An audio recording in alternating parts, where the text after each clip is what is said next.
Bom dia a todos, bom dia, das boas-vindas ao secretário Alexandre Rebelo. Hoje nós vamos ter uma reunião extraordinária para que o secretário de Planejamento e Gestão do Estado de Pernambuco possa fazer a apresentação do PELOA 2022 e a revisão do PPA 2022. Quero cumprimentar os deputados aqui presentes, deputado Isaltino Nascimento, deputado Zé Queiroz, deputado Tony Gel, deputado Henrique Queiroz, deputado Valdemar Borges. Eu tinha visto aqui deputado Feitosa, né, e nossa assessoria, Leandro Rafael, Luiz Campelo. Cumprimentar Adriano, secretário executivo de Planejamento. E nós vamos dar, logo na sequência, né, o espaço para que o secretário Rebelo possa fazer já a apresentação. E, em seguida, a gente abrir um debate, né, para que os deputados possam fazer seus comentários, tirar alguma dúvida. Então, Tiago, por favor, microfone, acesso para o secretário Rebelo, para ele fazer o início da sua apresentação. Bom dia a todos e todas. Queria inicialmente cumprimentar a deputada Luiz Lessa, presidente da Comissão de Finanças, Tributação e Orçamento, cumprimentar o líder do governo, deputado Isaltino Nascimento, e demais componentes da comissão, deputados Henrique Queiroz Filho, deputado Zé Queiroz, deputado Tony Gel, deputado Eric Lessa, deputado Valdemar Borges, deputado Alberto Feitosa. Dizer, presidente, que a ideia aqui é a gente fazer uma apresentação breve, né, aqui das informações, tanto da projeto de lei orçamentária para o orçamento de 2022, como a revisão do PPA, e ficar à disposição aqui para qualquer esclarecimento, qualquer detalhamento que for necessário. Cumprimento também o secretário executivo Adriano Danzi, aqui da equipe da CEPLAG, que está conosco nessa vídeo, e também à disposição para qualquer detalhamento, aprofundamento que se fizer necessário. Eu vou projetar aqui uma apresentação muito breve, mas só para trazer os principais números, né, desse projeto de lei, que traz o orçamento de 2022, para poder aqui dividir com todos as informações dessa nossa discussão. Então, são dois itens principais. Primeiro, a revisão do plano plurianual, né, um plano que vale para 4 anos, que orienta a ação do governo do ponto de vista estratégico, e depois o detalhamento de um desses anos, do ponto de vista, inclusive, financeiro, de números, né, para o ano de 2022. Então, quando a gente olha o plano plurianual, Pernambuco tem um modelo de gestão que foi construído ali ainda desde o ano 2007, que ele leva em consideração, né, e fez um aprofundamento e depois um ajuntamento dos instrumentos formais, como PPA e LOA, com esses instrumentos gerenciais, como o mapa da estratégia, como os objetivos do milênio da ONU. Então, a gente fez, ao longo desses anos, esse ajuntamento, e hoje o que rege o nosso PPA é justamente um modelo de gestão profissionalizado, em cima de uma gestão por resultado, mas que combina e que se casa com o PPA e com a LOA. Então, a gente manteve isso desde o ano passado no PPA, agora de 2020 até 2023, há 2 anos atrás, está mantida agora. Então, toda a orientação do projeto de lei, né, que foi apresentado da LOA de 2022, ele leva em consideração os programas, ações e subações que se encontram relacionados com o mapa da estratégia.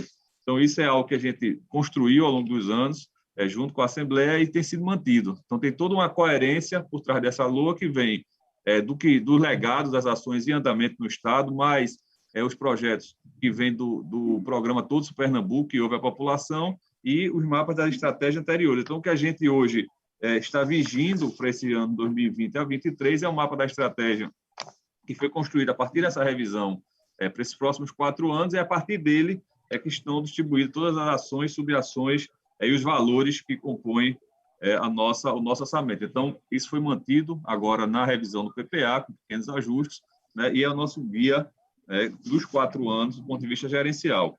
Chegando já e dando um mergulho no orçamento propriamente dito, né, então, acho que é importante, e os senhores sabem bem, que o orçamento público ele estima a receita e fixa a despesa. Então, a receita é uma estimativa. A gente começa a fazer esse estudo mais ou menos por junho, julho de um ano, para preparar a peça orçamentária, vai eventualmente ajustando as estimativas para o ano seguinte, a gente sempre olha para o ano posterior, e uma vez em cima dessa estimativa de receita, se fixa a despesa no mesmo valor. Um orçamento ele não pode ter receita maior que despesa, nem despesa maior que receita, ele é zerado. Então, a estimativa de receita que a gente faz, ele é distribuído nas diversas despesas que compõem o Estado. Então, a gente tem, e isso é mutável, por isso que ao longo do ano a gente vai eventualmente fazendo ajustes, seja através de portarias, decretos e eventualmente até projetos de lei para fazer o ajuste do orçamento à medida que isso é feito necessário. Então, primeiro ponto que eu queria destacar aqui nessa tela, que é que para 2022 a estimativa de receita aponta para um orçamento da ordem de 44 bilhões de reais.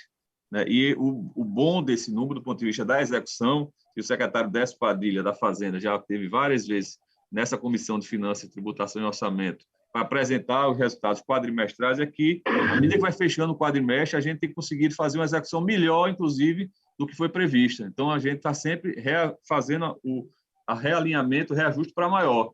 A gente já viveu outros anos onde a realidade foi pior do que foi previsto, mas esse ano, especificamente 2021, a realidade tem sido melhor do que foi previsto. Então, é possível que esse ano de 2022, que hoje a previsão é de 44 bilhões, a gente acabe realizando ele num patamar melhor, inclusive, do que foi colocado. Então, a estimativa de receita hoje é de 44 bilhões de reais, que é um crescimento de 8,3% sobre o realizado em estimativa ainda de 2021. 2021 não fechou, já tem uma estimativa aí que vai fechar algo em torno de 41 bilhões de reais.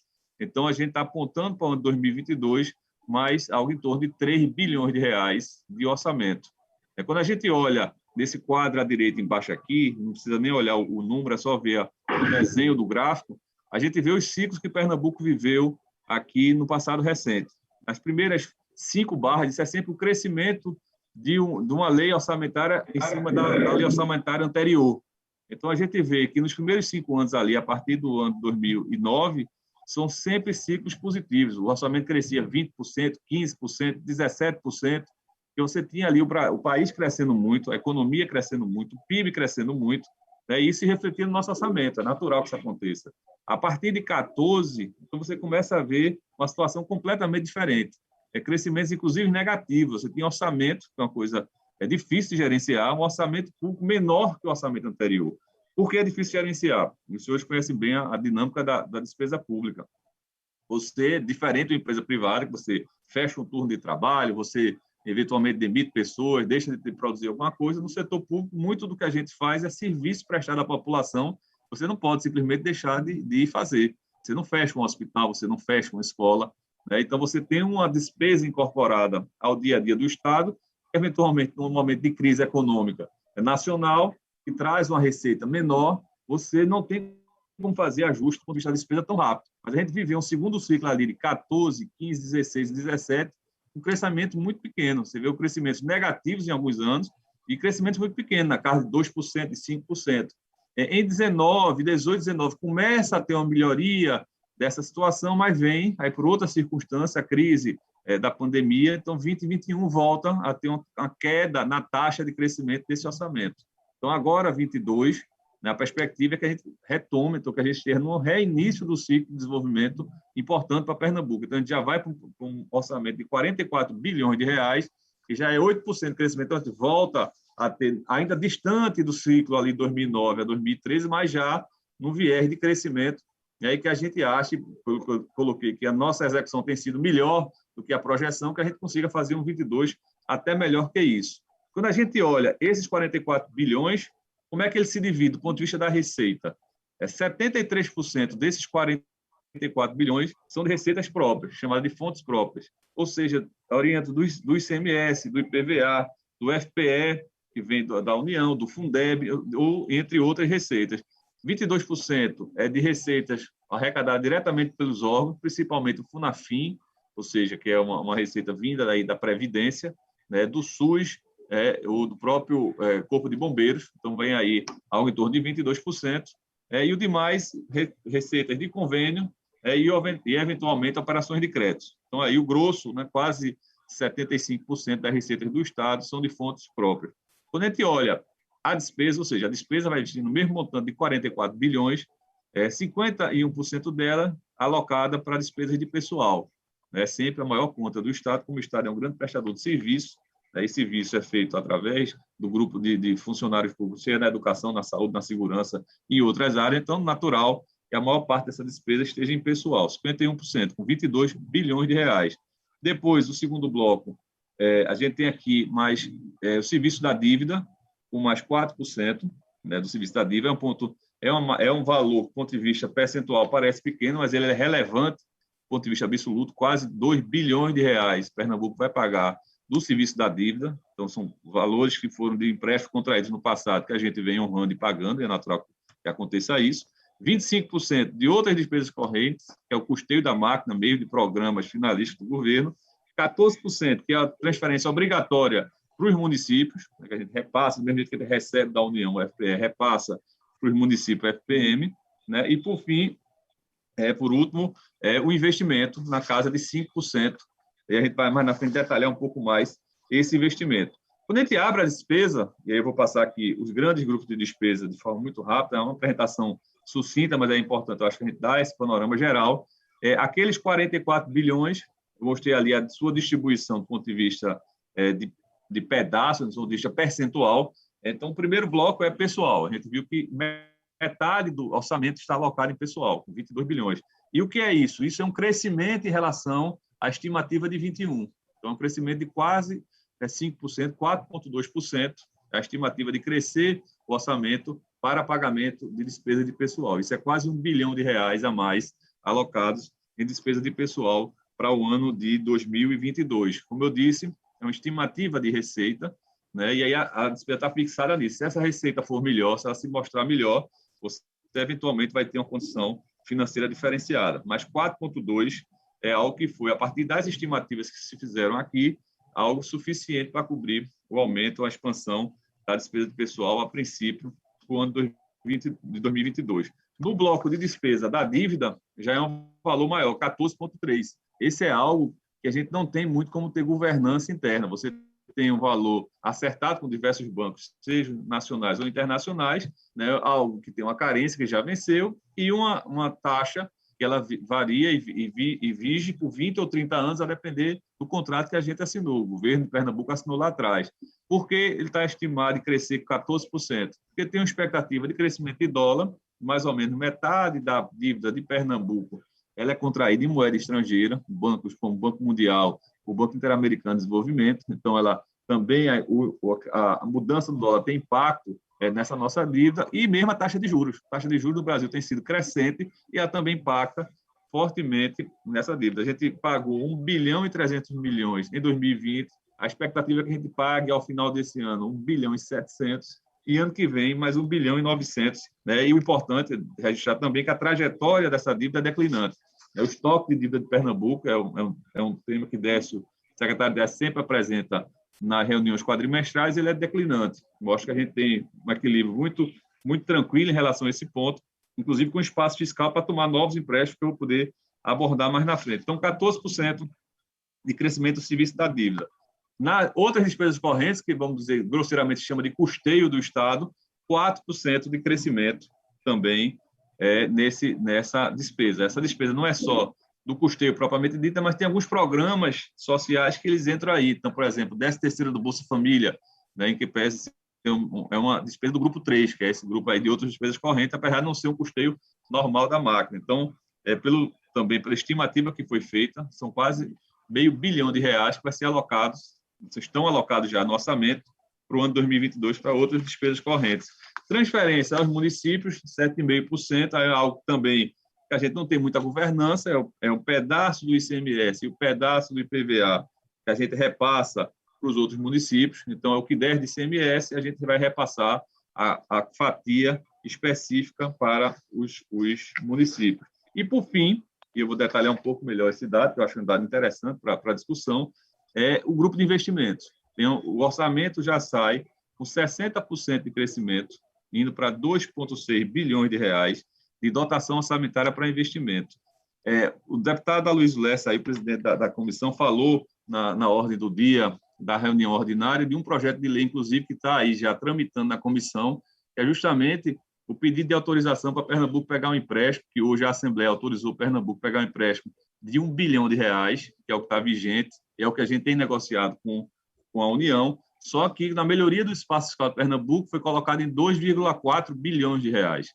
Então, o que a gente tinha um espaço original de 1 bi, foi para 2,4 bi. Então, neste número aqui do orçamento, ainda não está imputado esse valor adicional. Por isso que a gente tem falado, e o governador Paulo Câmara tem falado várias vezes, de uma expectativa de um esforço de investir quase 5 bilhões de reais entre esse final agora do ano de 2021 e 2022, justamente se a gente somar aí 1,6 mais 2,6 e o grosso desse investimento de 21 está acontecendo agora a partir do segundo semestre, esse número aí vai dar algo em torno de 4 bilhões de reais. Quando a gente coloca esse 1 bilhão e 400 a mais, aqui nesse 2,6 não só tem 1 bilhão que está autorizado pela Assembleia hoje, por óbvio. Na hora que a gente conseguir esse projeto de lei orçamentária for aprovado, e depois desse segundo projeto de lei que está aí de ampliação da capacidade de investimento, a gente poder, para o ano que vem, ter mais esse 1,4 bi, a gente chega nos 5 bilhões de expectativa. Um dado importante, interessante e favorável a Pernambuco, que o orçamento não pode registrar, é o seguinte: o orçamento estima, como eu disse, a receita olhando o ano de 2021, receitas que existirão em 22. Então, eventuais sobras, né, ou superávites, para usar o termo técnico mais adequado, de 2021, eles não podem compor a lei orçamentária 22, porque eles não são receitas de 22.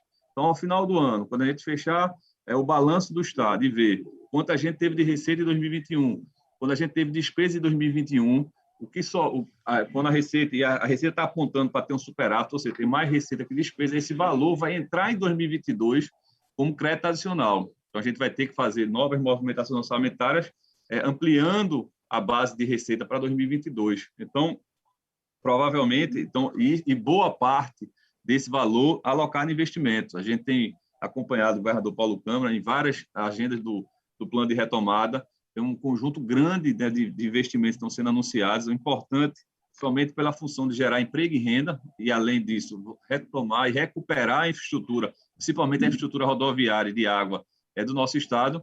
Então, a gente tem visto muito questionamento, mas esse dinheiro está garantido no tal, o governador tem reiteradamente dito, olha, tudo que eu tenho dado ordem de serviço, autorizado a fazer, o dinheiro está garantido. É justamente essa perspectiva desse orçamento que a gente está colocando aqui para o ano que vem, dessa perspectiva do que vai vir adicionalmente de operação de crédito e principalmente da execução financeira do ano de 2021. O secretário Décio é que aborda mais detalhadamente a questão financeira. Então, como a gente tem um ano de 2021 que tem sido superavitário, inclusive com operações que aconteceram esse ano, que não pode, por óbvio, estar aqui no orçamento de 22, que são receita de 21, como, por exemplo, a venda da folha, que foi feita agora. Tudo isso vai compor a disponibilidade financeira para 22, além do orçamento que a gente está colocando aqui. Então, é isso que nos dá tranquilidade para dizer que, do ponto de vista orçamentário, fiscal e financeiro, a conta está controlada, o plano de investimento está garantido. Nosso desafio, os deputados sabem bem, porque também tem uma relação grande e conhecimento grande do poder público. Nosso desafio é o desafio da execução. De fato, tirar do papel, conseguir licitar um projeto, conseguir licitar uma obra, conseguir colocar a obra em campo e executar essa obra. E o que a gente tem visto é que, de fato, isso tem acontecido agora, cada dia, com mais força. Nossas BR foi reestruturado, a secretária de Infraestrutura, Fernanda Batista, tem uma qualidade diferenciada e, de fato, junto com a Compesa, tem um conjunto grande de investimentos que estão saindo agora do papel e entrando mesmo na vida das pessoas. Então, presidente, de forma muito resumida, era essa informação que a gente queria trazer aqui, e deixar um resumo final, que a gente tem assim, a confiança, né? Lógico que o cenário é sempre mutável, a gente entra no ano eleitoral, que outros aspectos também devem ser levados em consideração, mas a gente tem confiança que Pernambuco hoje está no limiar de um novo ciclo de desenvolvimento. A ideia é que boa parte desses investimentos sirvam para obras estruturadoras, né? Nessa nova operação de crédito que a gente vem discutindo, uma notícia boa é que a gente tem uma operação hoje que é o limite fiscal de 2021, que é um limite menor, o grande limite é para 22, mais de 88 milhões. A gente voltou a ter autorização da STN, infelizmente, o governo federal mudou um pouco o seu padrão, a STN saiu com a portaria suspendendo todas as operações de crédito, e aí depois voltou atrás e tirou essa portaria. O secretário Décio estava em Brasília ontem e deu uma boa notícia que voltou a tramitar nosso processo, provavelmente agora em novembro. Essa operação deve sair de 100 milhões de reais, ela não tem um volume absoluto tão relevante para esse conjunto de investimentos, mas sempre ajuda, então nos dá também mais segurança para garantir esse conjunto do ano que vem para projetos estruturadores. Quer dizer, a gente já tem na nossa carteira a triplicação da 232, né, ultimando o processo, ou aliás, o projeto executivo para poder lançar a licitação. A secretária Fernanda está concluindo já o detalhe, inclusive, eu até antecipo, presidente, que ela vai pedir ao presidente Heriberto um espaço com os deputados para mostrar esse projeto para todos os deputados. Ela me confidenciou isso ontem. Ela deve, nos próximos dias, estar convidando, através do presidente Heriberto, todos os deputados que quiserem conhecer esse projeto de triplicação. O projeto Arco Metropolitano também, o Arco Sul, a gente está avançando. Então, a ideia é que a gente coloque Pernambuco novamente, né, depois de todo esse passado recente aí de crise econômica, crise pandêmica, né, a gente consiga aí entrar num novo ciclo de desenvolvimento. O Estado hoje está organizado, está. Então, eu queria agradecer, presidente, aqui a oportunidade, fica à disposição aqui para qualquer esclarecimento que a comissão achar por bem fazer. Muito obrigado.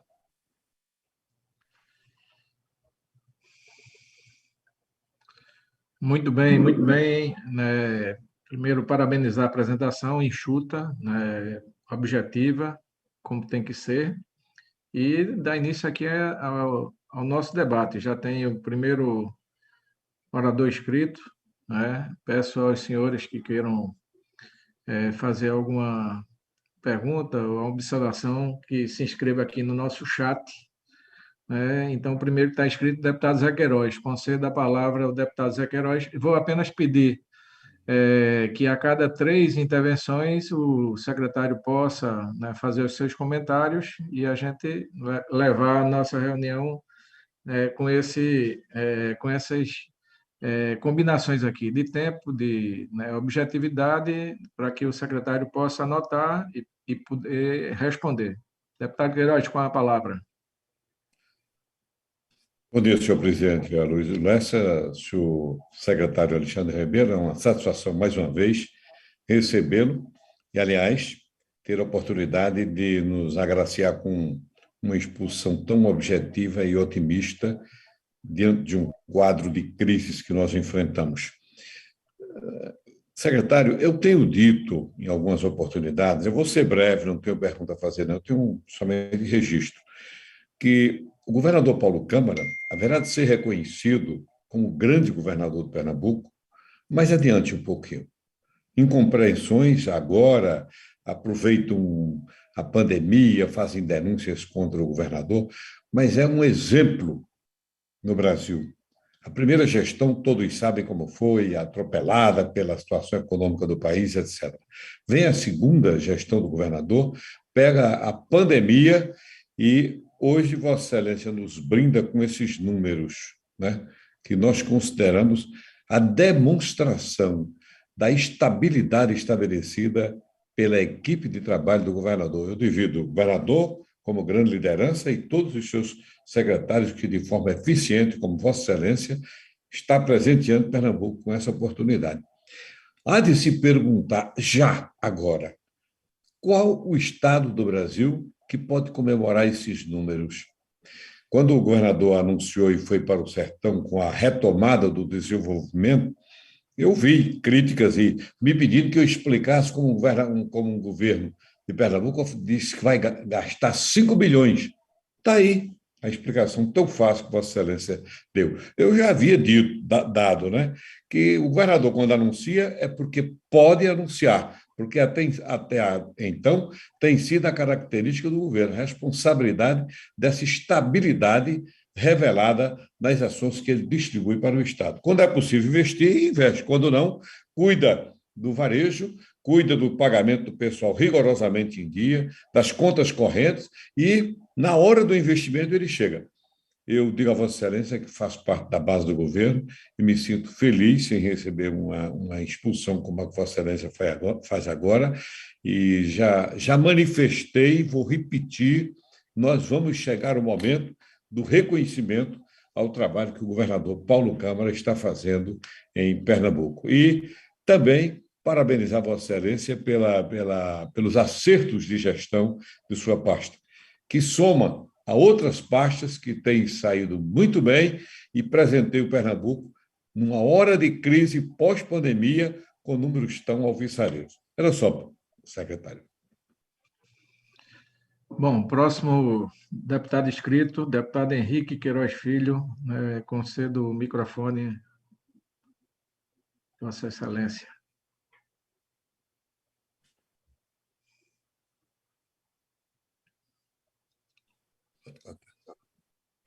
Aí. Seu microfone está fechado. Agora sim. Me liberaram agora, presidente.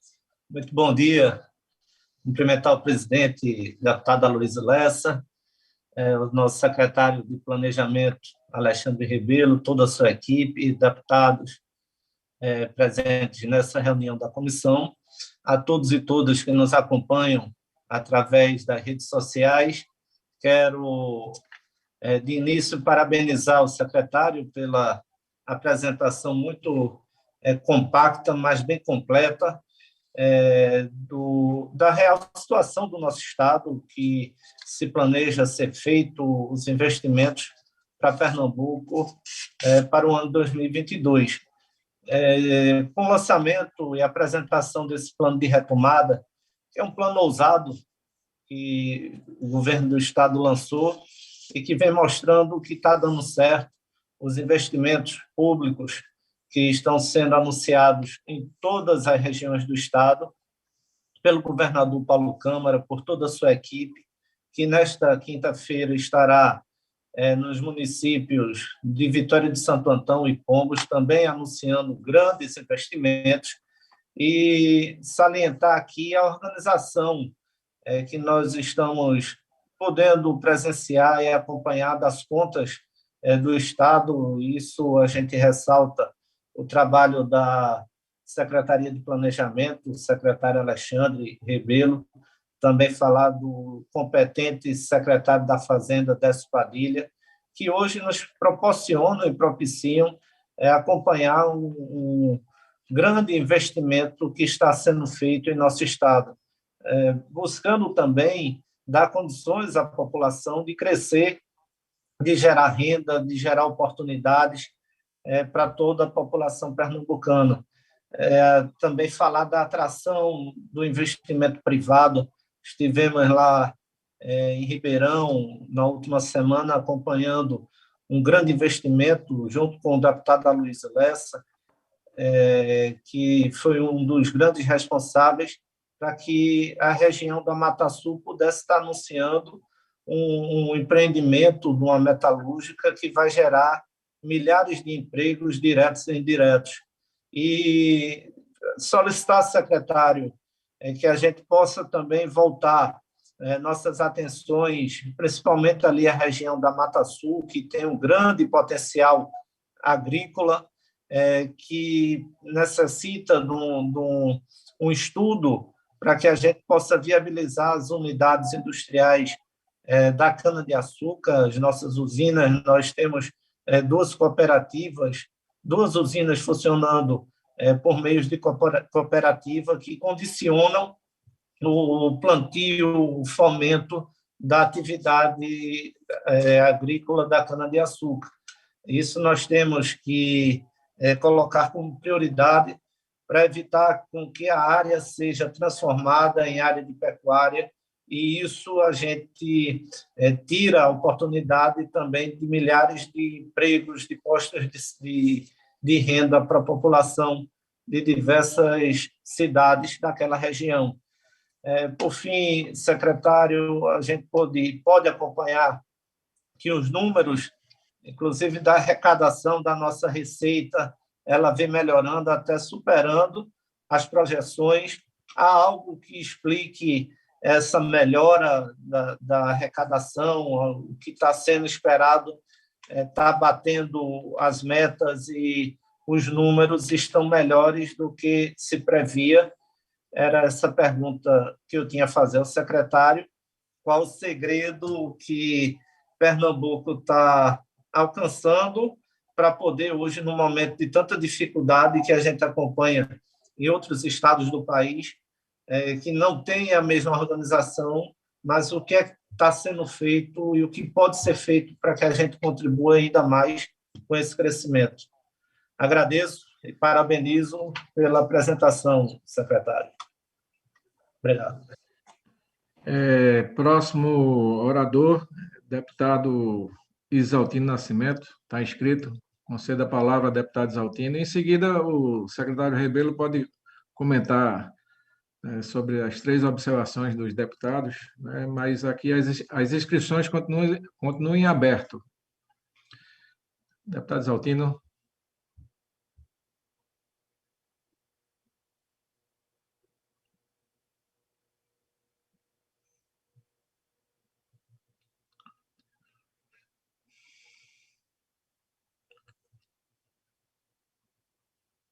Tiago, abriu o microfone, deputado Isaltino Nascimento.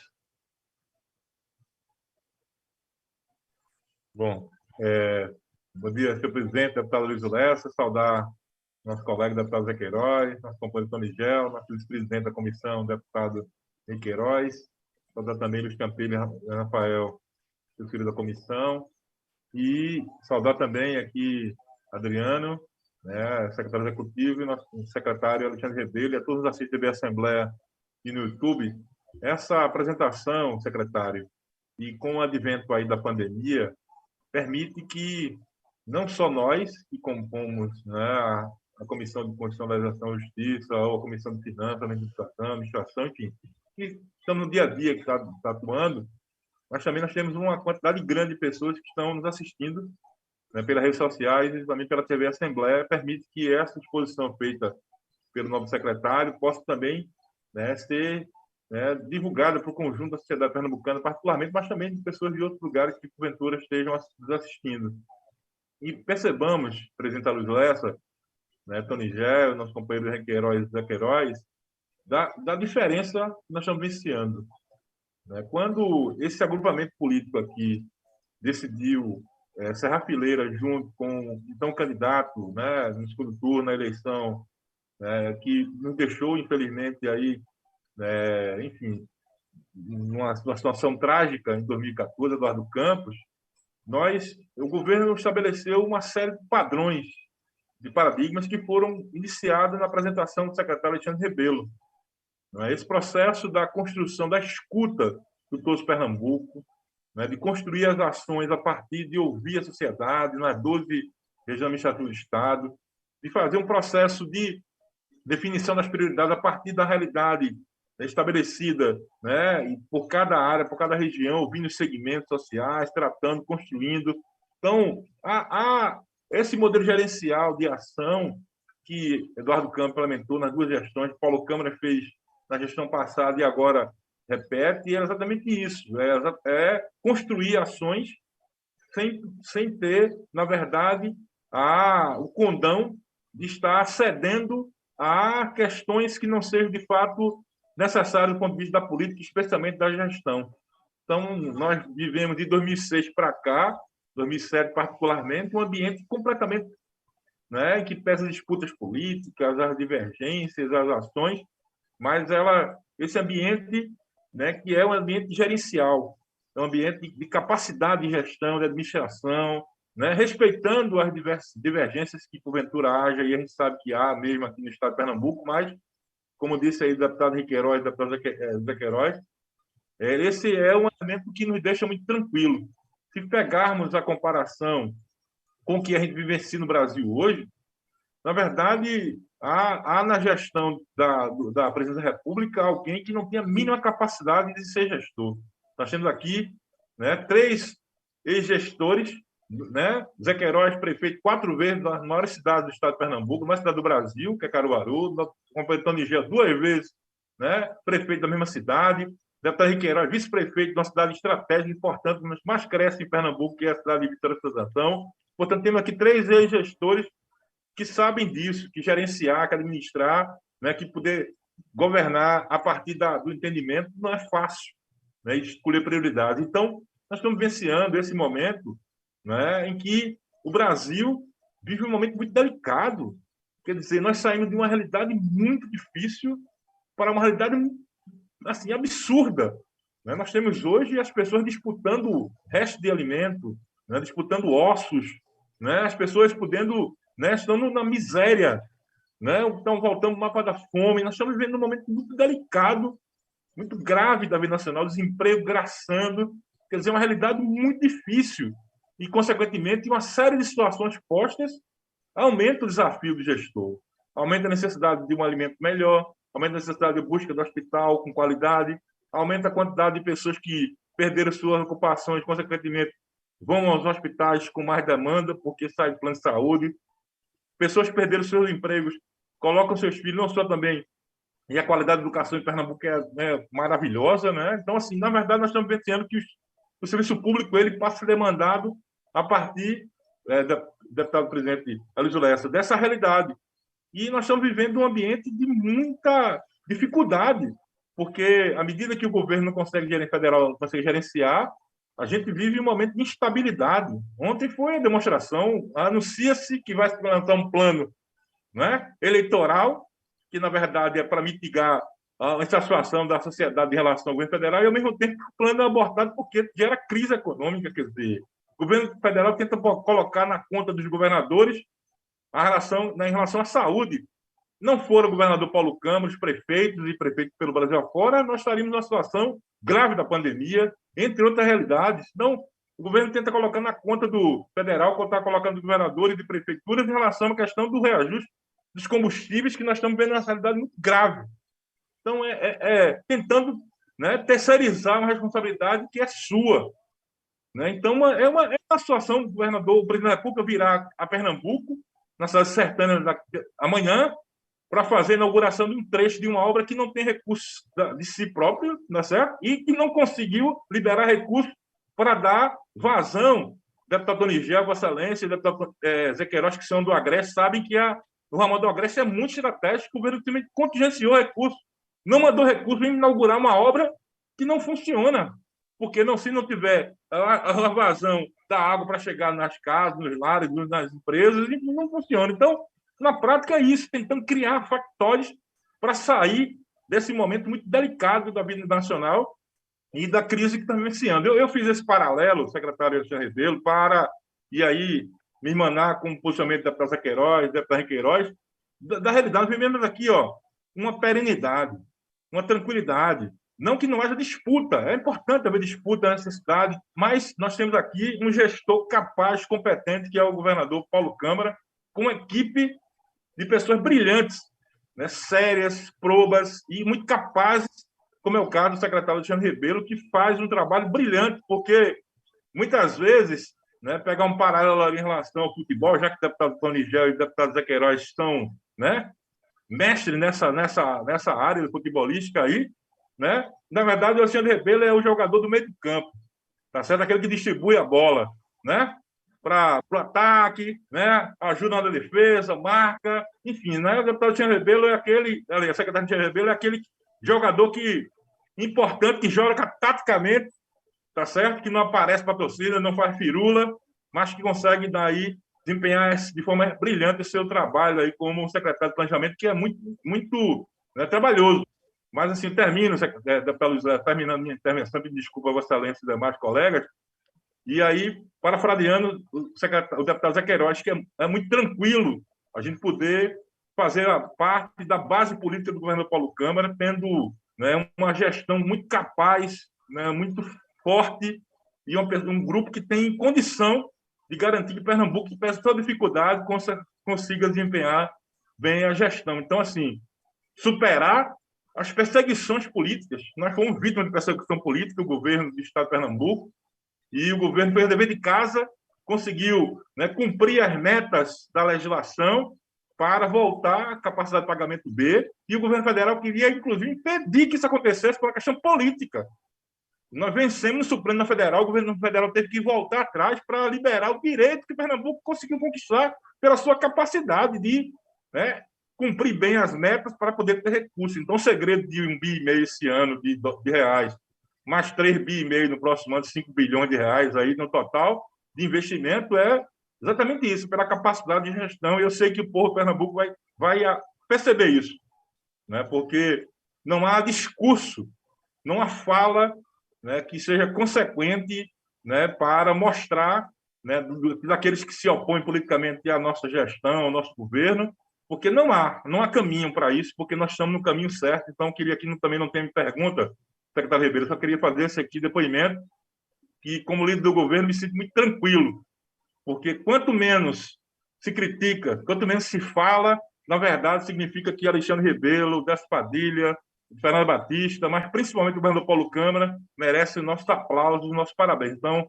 aqui, secretário Alexandre, parabenizar Vossa Excelência aí pelo trabalho, eu sei que não é fácil dia a dia, mas Vossa Excelência é uma pessoa muito capaz e a gente está muito feliz de poder compor a liderança do governo aqui na base do governo e saber que Pernambuco está no caminho certo, com um gestor e com técnicos e secretários capazes como Vossa Excelência. Então, era isso, deputado Luiz Lécio. Muito bem. Com essas 3 intervenções, eu concedo a palavra ao secretário Rebelo para fazer seus comentários, mas continua aberta aqui a inscrição de demais deputados que queiram se manifestar. Secretário, com a palavra. Ok, obrigado, presidente. Primeiro, agradecer as palavras elogiosas aí de todos os seus deputados. A gente fica feliz de ter o reconhecimento do trabalho. A gente sabe que é um trabalho difícil, como o deputado Saltino disse, às vezes não compreendido, mas agradeço todos os registros. E assim, vou aqui, presidente, na verdade, falar um pouco para corroborar tudo que foi dito. Começando com o deputado Zé Queiroz, falando do governador e tentando já explicar ou responder um pouco ao deputado Henrique Queiroz Filho, na questão de onde é que vem o dinheiro, como é que a gente consegue estar nessa situação hoje. Primeiro que é um trabalho de um time, né? Um trabalho coletivo. É da natureza do que a gente está discutindo hoje aqui nessa audiência, né, do orçamento, que é receita de um lado e despesa de outro, e essa conta tem que ser equilibrada. Então, se eu tenho uma situação que a receita começa a diminuir, não tem jeito, eu tenho que olhar para a minha conta da despesa e olhar e achar onde é que eu tenho que deixar de gastar, tá certo? Pernambuco não gera dinheiro, toda a receita de Pernambuco é derivada dos impostos que todos nós pagamos, as empresas pagam, nós, pessoas físicas, pagamos, e ele, por sua vez, também está muito atrelada à economia. Quando a economia vai bem, naturalmente as empresas vendem mais, os salários são melhores, aí você acaba conseguindo capturar uma condição melhor do ponto de vista fiscal do Estado, porque tem mais recursos, tem mais imposto, tem mais dinheiro disponível para o Estado. O grande desafio é que o governador Paulo Câmara herdou uma crise econômica gigante. Independente da situação do Estado, ele pegou ali em 15, 16, aí a gente esquece um pouco isso, porque a crise mais recente apaga um pouco a memória da mais antiga. Mas a crise econômica de 15, 16, 14, 15, 16, foi a maior crise econômica do país. O pessoal dizia que era a maior crise desde a quebra da Bolsa de Nova York, que não tinha paralelo ao que tinha acontecido nos últimos 100 anos. Então, essa foi o cenário que ele herdou, né, do ponto de vista econômico, nacional, né, e àquela altura, um grau de despesa num patamar muito mais elevado. Por quê? Porque no período anterior a gente gerou um conjunto de investimentos para ampliar serviço à população que você não pode desmontar. Então, vou dar só alguns exemplos aqui que eu acho que são importantes para a gente ter esse argumento. Por exemplo, você tinha, àquela altura, o maior número de estudantes do país matriculados em escolas de tempo integral. Em Pernambuco, não era nem percentual, era número absoluto. Pernambuco tinha, naquela altura ali, 2015, 2014, mais estudantes matriculados em ensino integral do que São Paulo, que é um estado 10 vezes maior que nós, de população, de tamanho de rede. O estudante, uma escola de ensino integral é mais cara. O estudante passa de manhã e passa de tarde, o professor ganha mais, o diretor ganha mais, tem que ter laboratório, o estudante come 5 vezes na escola, tem café, tem lanche, tem almoço, tem lanche, tem jantar. Então, assim, é uma escola mais cara, mas é uma escola muito mais adequada à garantia do ensino para o estudante.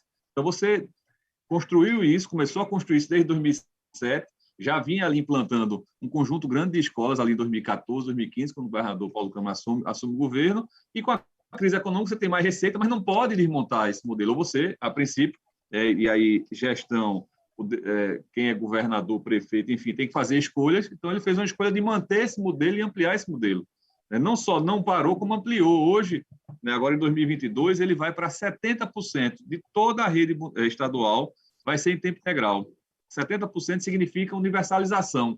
Todo estudante que queira estudar numa escola de tempo integral terá sua vaga. Por que não é 100%? Tem estudante que não pode, que trabalha, que tem limitação, então não pode. 70% é o número que garante a universalização. Então, foi uma política pública que foi implantada lá atrás, com o governador Eduardo Campos, o governador Paulo manteve, certo? E ampliou e vem ampliando até hoje, né? Então, se eu tenho uma situação que a despesa está caindo, que a receita está caindo, desculpem, e eu não posso cortar todas as despesas, que coisa como essa, ou então como a saúde, você tinha ali mais 5 ou 6 hospitais, foram construídos 3 metropolitanos, o Miguel Arraes, o Pelópidas e o Dom Helder, em Caruaru, o Hospital Mestre Vitalino, lá em Palmares, o Hospital Regional de Palmares. Então, você teve essa rede maior, acho que quase 20 UPAs, especialidades e UPAs normais, deve ser tudo isso implantado, e você tem que manter, fazer a manutenção dessa rede. E, aproveitando uma fala do deputado Isaltino, numa situação do governo federal, reduziu enormemente o repasse do SUS. Essa é uma pauta que o Brasil discute pouco, né? Você olha no tempo, no passado, a cada R$100 que era gasto na saúde, 7 era do governo federal e 3 era do Estado. Hoje se inverteu. O serviço continua aqui, eu tenho que pagar com recurso estadual, porque o SUS, a tabela do SUS não é corrigida. Então, isso é mais uma pressão no nosso gasto. Mas, voltando à fala do deputado Zé Queiroz, diante desse cenário, o governador, né, eu disse que foi um resultado de time, da equipe toda, mas, na verdade, bancada pelo governador. Numa situação dessa não tem jeito, tem que se cortar a despesa. E aí, quando eu digo que é um resultado do time, toda a equipe contribuiu para isso. Você teve que fazer, o deputado Luiz Lessa teve aqui alguns anos aqui também no Executivo, e viu a dificuldade financeira, a gente teve que estabelecer teto, teve que reduzir despesa, o secretário teve que, por sua vez, aceitar essa situação de ter uma despesa menor do que tinha no ano anterior, então você começa a fazer o ajuste por aí, deputado Henrique Queiroz, e pagar um preço político por essa escolha, a verdade é essa. Vou dar só um exemplo, o senhor deve ter sido já cobrado milhares de vezes, por exemplo, pela PE 45, uma PE que tem uma situação muito ruim, o deputado Aloysio sempre falado de Goiânia e Itambé, que situações complicadas, inclusive de execuções que não foram, inclusive o Estado entrou com a empresa do passado, mas está lá, a situação está lá colocada, as pessoas passando, precisando, e a gente sem condição de dar a intervenção adequada. Aí, quando reforço o deputado Zé Queiroz disse, o governador bancou isso, tá? Bancou o desgaste de dizer, não tem agora, vamos ter que administrar. E os senhores da bancada, de uma forma geral, também sofreram muito com isso, porque é uma situação posta, né? A gente dá 10 exemplos dessa, Ipubi, Trindade, e também Goiânia, a Escada Vitória e outras, né? E a gente passou alguns anos com essa situação para equilibrar a conta. Do ponto de vista da despesa, é isso, cortar a despesa, investimentos. Para dar um número aqui, em 2013, a gente chegou a ter 4 bilhões de reais disponíveis entre operação de crédito e convênio. Ali, aí também o deputado Isaltino colocou, você tinha um governo federal que não perseguia, não era opositor, você teve quase 4 bilhões. Mudanças aconteceram nesse período. Ano passado, a gente tem menos de 1 bilhão de reais. Foram 3 bilhões de reais só dessas duas fontes. Menos receita, além da crise econômica, menos receita porque não tem mais empréstimo, porque mudou-se a regra lá na União, porque não se passa mais convênio, também mudou-se a configuração nacional. Então, tudo isso repercutindo aqui em Pernambuco. Então, o governador Paulo Câmara aceitou bancar esse desgaste, né? Então, do ponto de vista da despesa, segurou a despesa de todas as formas. Do ponto de vista da receita, também teve que ter criatividade. A Secretaria da Fazenda, a secretária dessa à frente, de forma brilhante, lançou vários programas de recuperação de crédito, de dando redução de multa e juros, estimulando as empresas a pagarem algum passivo com algum ganho, né? Isso é uma coisa que era mais interessante, ao invés de parcelar em 30 meses, trazer a valor presente. Então, várias coisas dessa natureza ajudaram nesse equilíbrio no curto prazo, e, na verdade, não é do curto prazo, estamos aí 4, 5 anos fazendo esse ajuste e chegando agora numa hora que, de fato, a conta equilibrou. De fato, a conta equilibrou. Hoje, a receita está maior do que a despesa, então começa a ter valor liberado, e aí você começa a investir fortemente em infraestrutura, porque gera emprego e renda e melhora a condição econômica do Estado. Então, o deputado Henrique Queiroz falou aí que amanhã o governador vai à Vitória, né? Uma das ações é dar a ordem de serviço, já, na verdade, retomar a obra, começar a obra da Escada Vitória, com um enorme ganho de projeto. É uma obra que vai custar, deputado, quase 100 milhões de reais. Por quê? Porque vai implantar todo o acostamento que não existia na PE 45 do passado. Então, é quase 2 metros a mais de faixa, né, de acostamento. É uma estrada perigosa, né? Quem trajeca por ali sabe disso aí, vai ter uma condição de segurança muito melhor.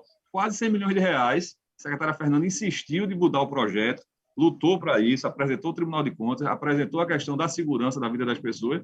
É um projeto caro, mas vai dar outra condição para ali. Então, a gente agora colhe esses louros por tudo isso que foi feito no passado, e sem abrir mão daquilo que o deputado Exaltino colocou, daquilo que importa na vida de quem é mais pobre mesmo. Não retrocedemos na educação, não retrocedemos na saúde, na segurança. Presidente, a gente deve fechar 2021 com a taxa de homicídios por 100 mil habitantes, a menor da história de Pernambuco, né? Até agora o número parcial, agora desse mês de outubro, até anteontem, né, a gente viu esse número. A projeção que a gente fecha 2021 com a menor taxa da história, simplesmente isso. Então, a gente vai ter a maior rede de educação em tempo integral do país, um dos melhores resultados, a maior taxa de homicídio da história de Pernambuco, né?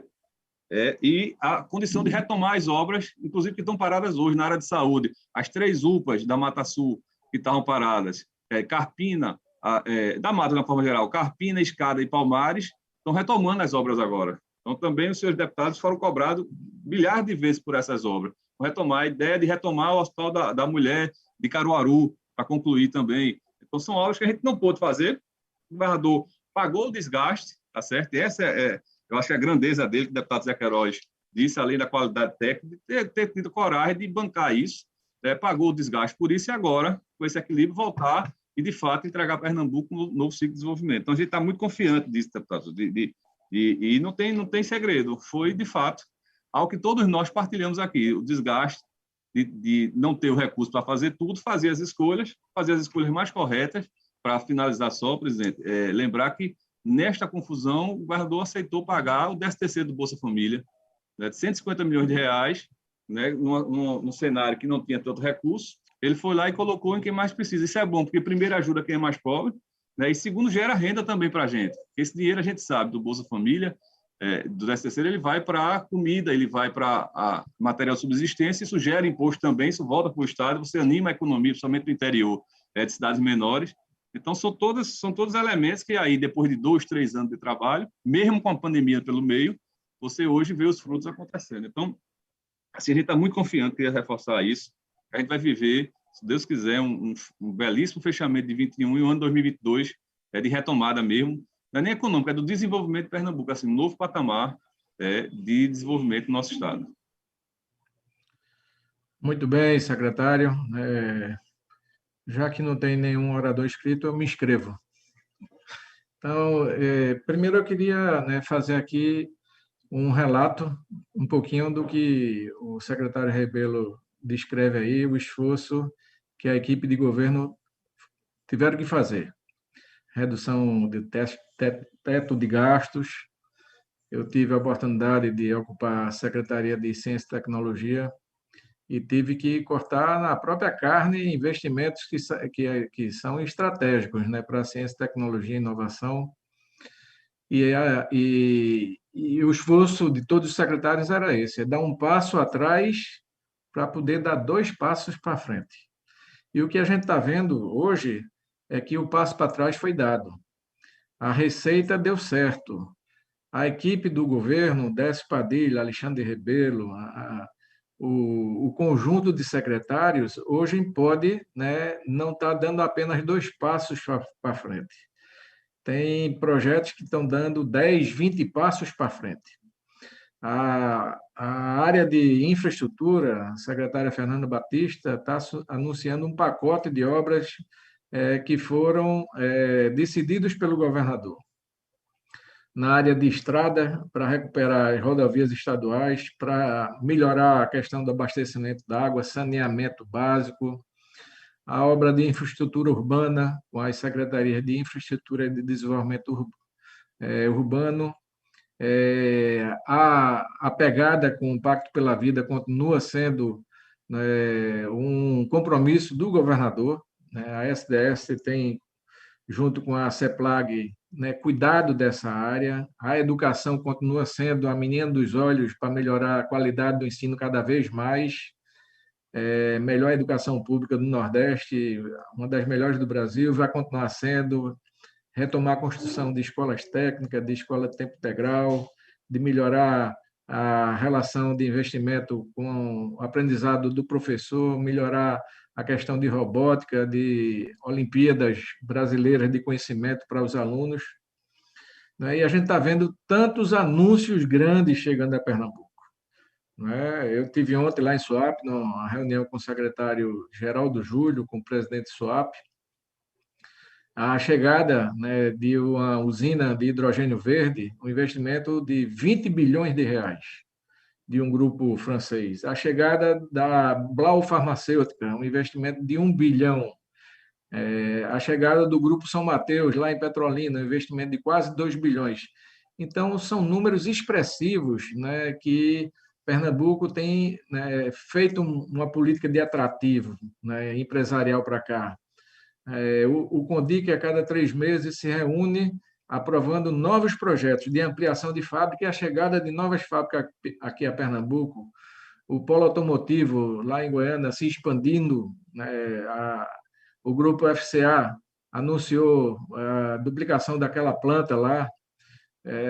Não à toa que a arrecadação de Pernambuco está muito vinculada ao setor automotivo, mas o governo não dá as costas para os setores tradicionais aqui, né? A indústria canavieira é uma delas, permitir que cooperativas de cana, somos 3 cooperativas aqui, deputado Valdemar Borges, que coordena a frente parlamentar do parlamentarismo, do cooperativismo, tem ouvido cada segmento do cooperativismo aqui de Pernambuco.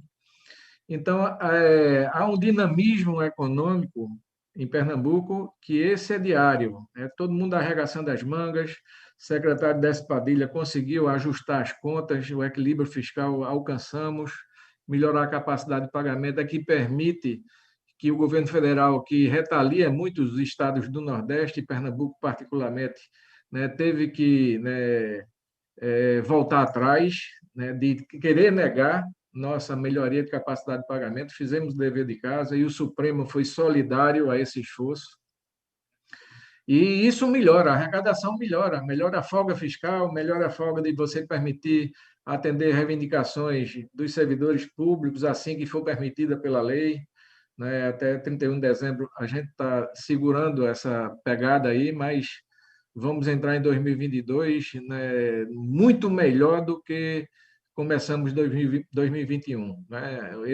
Esse plano de retomada, secretário, foi possível porque todo mundo se juntou. A Assembleia Legislativa ajudou a aprovar, né, aqui a autorização para contrair os empréstimos e vamos, assim que chegar o projeto aqui, trabalhar nisso, debater aqui, mostrar, né, que o esforço que foi feito, né, o parlamento pernambucano reconhece, sabe da importância, autorizar contrair operações de créditos, passamos muito tempo sem poder fazer isso, e agora, né, nós temos o direito adquirido de voltar a fazer isso aí, né, para que a gente possa investir também no social, né, essas sombras, essas nuvens que muita gente pobre que não tem o que levar para casa no dia a dia possa ter o 13º aí do Bolsa Família estadual, possa fazer a melhoria do chapéu de palha eventual que aprovamos recentemente, que o governo possa conceder isenção de IPVA para tanta gente que tem, né, sua moto com matrícula e com o IPVA atrasado possa voltar a andar tranquilamente. E isso é fazer o casamento perfeito entre o desenvolvimento econômico, né, e o desenvolvimento social.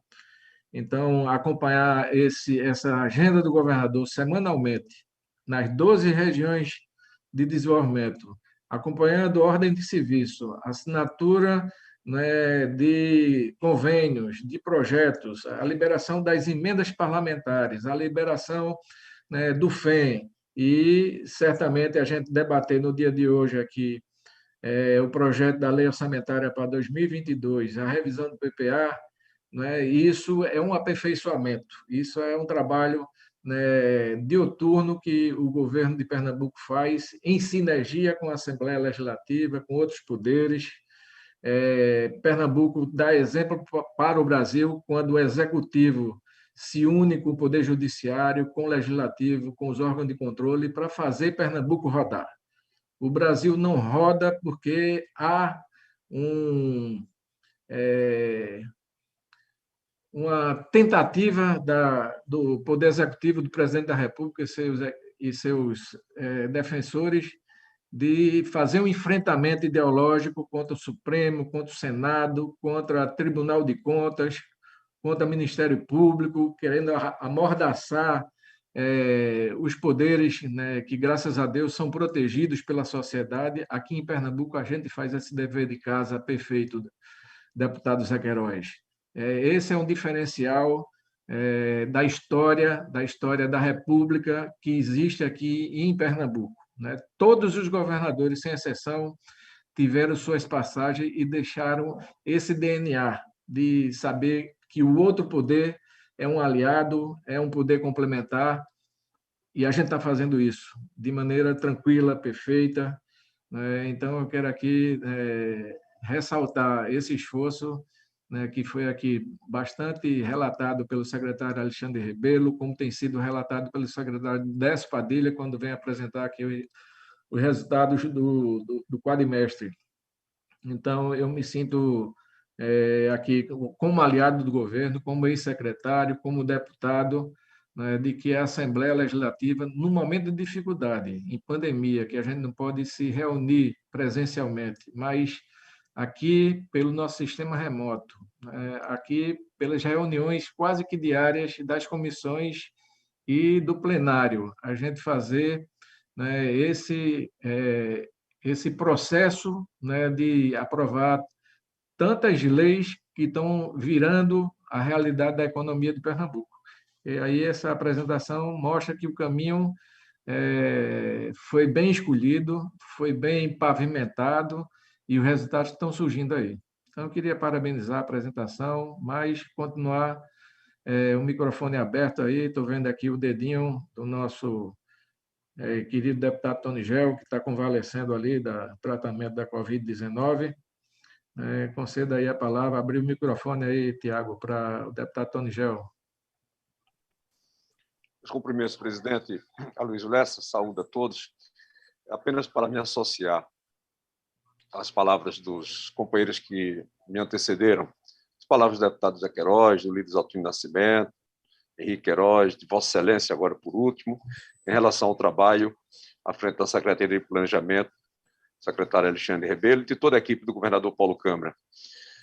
Reiteradas vezes, nós dissemos aqui que, ao final de tudo isso, ao final do governo do governador Paulo Câmara, ele seria, mais do que nunca, reconhecido por todos, porque por nós já é reconhecido, mas por todos, como um homem certo, no lugar certo, na hora certa. Meus parabéns. Vou ficando por aqui para não passar muito na minha fala, para evitar a tosse.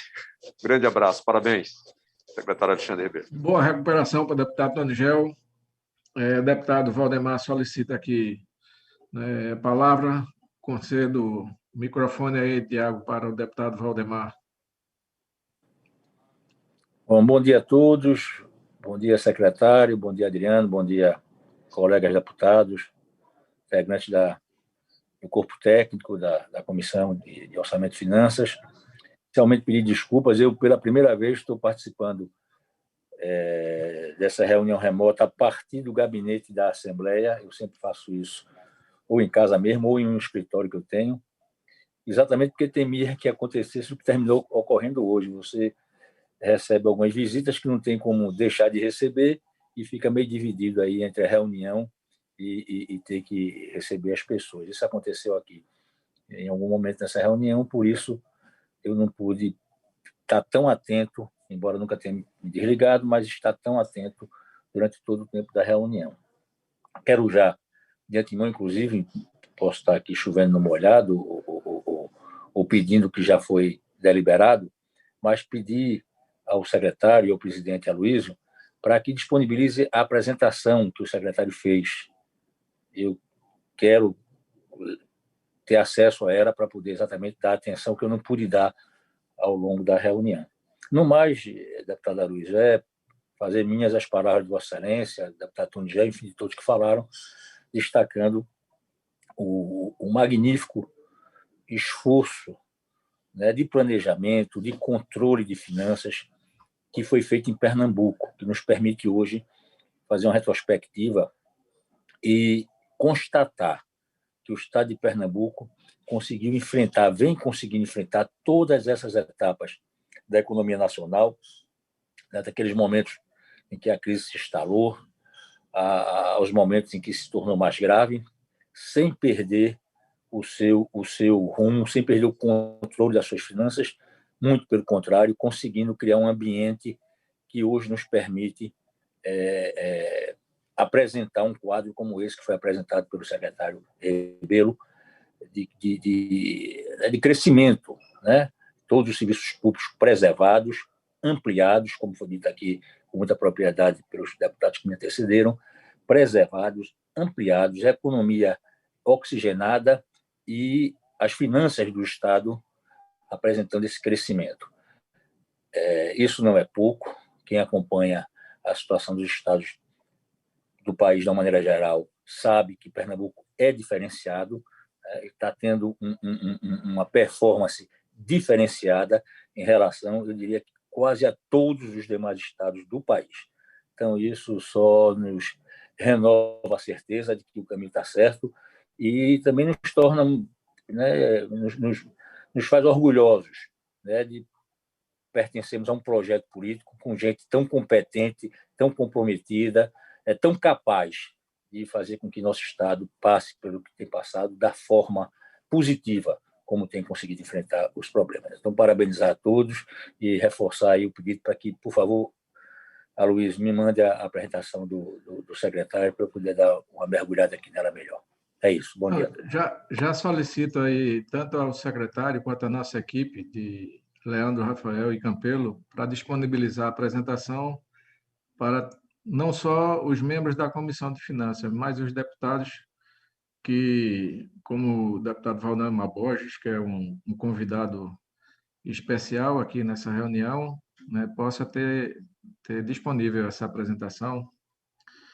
Bom, eu devolvo a palavra ao secretário Rebelo, já que não tem nenhum outro deputado inscrito, para ele poder fazer suas considerações e a gente finalizar a nossa reunião extraordinária. Presidente, só mais uma vez agradecer os registros positivos e corroborar com uma das falas que o senhor colocou, né, do papel da Assembleia nesse processo de retomada nossa. Assim, a compreensão que todos os deputados tiveram, independente da coloração política, de todo esse processo difícil que a gente viveu, seja da crise econômica, mas em especial da pandemia, já foi relatado aqui, medidas difíceis que tiveram que ser tomadas, né? Medidas muitas vezes que não são simpáticas para a população, para a atividade econômica, e a Assembleia sempre foi uma parceira, compreendeu o momento histórico que a gente estava vivendo, né? E seja da situação fiscal do Estado mesmo, ao longo dos anos. A gente tem a compreensão que o deputado é o representante de diversas áreas do Estado e, através dele, chegam as demandas, chegam as informações de situações muitas vezes não adequadas, que acaba repercutindo no deputado, no prefeito e no governo, em última análise. E é que a gente agora estamos nessa compreensão desse trabalho coletivo, né, desse trabalho unificado, e a partir de agora a gente, de fato, com esse trabalho coletivo, como eu disse, desde o início, seja do grupo de governo, seja, inclusive, de todo o corpo da Assembleia, a gente poder agora entrar no novo patamar. Só para encerrar dizendo isso, a gente não tem dúvida, Pernambuco agora entra, tudo isso, inclusive, relatou aí desses investimentos que estão chegando, a consolidação de tudo que foi feito lá atrás, o polo automotivo, o polo de swap como polo concentrador de carga, tem investimentos que vão ser anunciados no futuro próximo, estruturadores que retomam a dinamismo daquela região inteira, né, a possibilidade do arco real, do Arco Sul ali, também com o novo eixo de desenvolvimento. Então, tudo nos leva para um novo ciclo de Pernambuco. A gente agradece mais uma vez essa parceria. Então, estou aqui mais uma vez à disposição disso. Vai, Robin.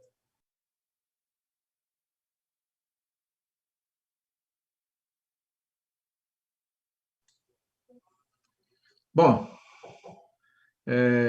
eu quero agradecer ao secretário Rebelo pela apresentação, trazer aqui a apresentação do PLU, do PPA, a revisão, a importância de a gente preparar. No próximo dia 5 de novembro, a gente vai concluir aqui o relatório da comissão dos subrelatores para apresentar o resultado e encaminhar para o executivo a peça orçamentária pronta, revisada aqui, para que a Assembleia possa cumprir a sua missão. E aproveitar aqui para que os deputados possam fazer as devidas escolhas de suas emendas, conectadas com o que o governo está preparando, de ações, de projetos estratégicos para o exercício 2022. E a comissão aqui sempre buscando aprimorar essa nossa luta pela apresentação das emendas impositivas conectadas com o que o orçamento está apontando. Então, eu quero agradecer secretário Rebelo, secretária Adriano Danzi, pela vinda, pela apresentação, agradecer os deputados que ajudaram nesse debate, e convocar a nossa reunião para o nosso horário regimental na próxima quarta-feira. Muito obrigado e um bom dia a todos.